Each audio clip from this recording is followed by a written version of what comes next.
bu insanlar xoşbəxt adamlardır. Adam var, heç vaxt yadına düşmür. Milyonu var əlində, heç kəsin yadına düşmür. Deyir ki, əşi, heç onun qapısına gediləsi deyil. Adam da var, yox. İnsanlar hacəti üçün onun qapısına gedir və imam buyurur ki, bu da bundan yorulmur.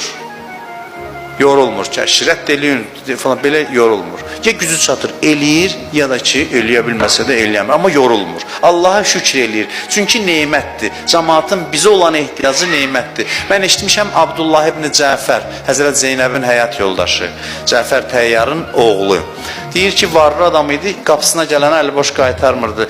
Axırda biraz maddi sıxıntıya düşdü, Allah dedi ki, mənim ömrümüz sona çatdı, çünki cəmaat öyrəşib gələ əli boş qayıtmaya. Mən belə özümə görə yox, istəmirəm də bu qapıya gəliblər, həmişə köməklə qayıdıblar, istəmirəm ki, əli boş qayıtsınlar. Yəni, hətta ölümə qədər razıdır ki, bu ümid aradan getməsin.